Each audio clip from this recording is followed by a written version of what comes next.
The prince must choose my daughter, not my sister's daughter. The palace of Freetown sparkled under the morning sun. Rugi, now betrothed to Prince Hossein, stood at the balcony in her new silk cotton gown, her braids wrapped in silver threads. The people below sang her name, Queen Rugi, the Blessed One, their voices echoing across the courtyard. But not everyone rejoiced. Inside her private chamber, Madame Adoma sat in silence, her eyes swollen from sleepless nights. Anita stood behind her, brushing her mother's hair gently. "Mama," Anita whispered, "we should be happy. Rugi is family."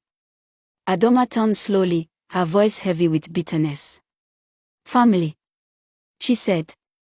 "That girl has taken everything, my dream, your crown, our name. No spirit or prince can take that from me and walk free." She rose and opened a small wooden box from her trunk.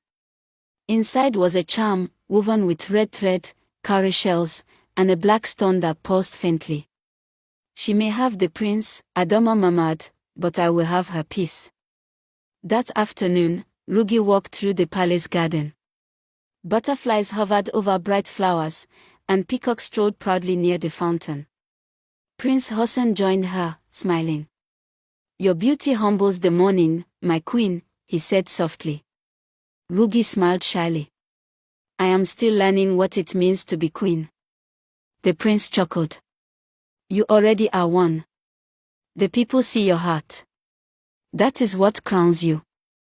Before she could reply, a sudden gust of cold wind blew through the garden. The flowers bent, and the air filled with whispers. Rugi's ocean eyes flickered with blue light. She heard her mother's voice again, "Beware the shadow that smiles at you, my daughter. It wears a face you love." Rugi gasped and looked around, but no one was there except the prince, confused by her sudden fear. That night, Madame Adoma slipped into the royal courtyard, dressed in dark cloth, her bare feet silent on the stone. She carried the black charm, its faint red glow lighting her path. She stopped under the silk cotton tree and buried it near the roots. "Sleep well, Rugi," she whispered. "For your dreams will no longer belong to you."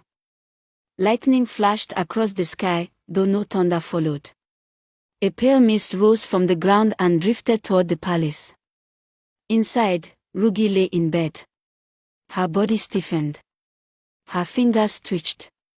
The room darkened as the lamp dimmed on its own.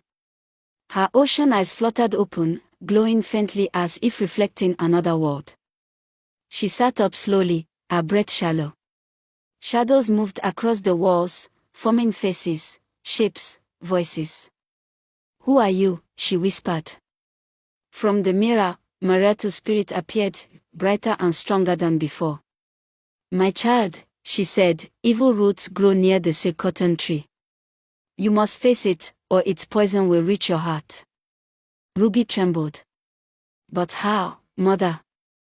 The spirit extended a glowing hand toward her. "At dawn, take water from the sacred well. Pour it upon the roots, and speak my name. Only a daughter of truth can break what envy plants." Before sunrise, Rugi wrapped herself in a blue shawl and sneaked into the courtyard. The guards bowed, unaware of her purpose. She carried a clay bowl filled with water glowing faintly in the moonlight.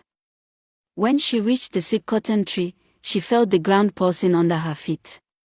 The buried charm was alive, whispering her name. She knelt and poured the water slowly, whispering, "Maria to Bangura, Mother of Truth, stand with me." The earth trembled. The roots glowed. The red charm cracked open, and from it came a cloud of dark smoke twisting into the shape of Madame Adoma's shadow.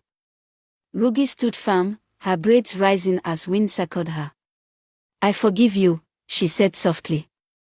The shadow screamed, shrinking, twisting until the smoke vanished into the soil. The tree's roots shimmered with blue light and settled peacefully. As dawn broke, Rugi looked toward the palace windows, and saw Madame Adoma watching her, tears running down her face. From behind her, Maria's voice whispered one last time, "Forgiveness is your greatest crown."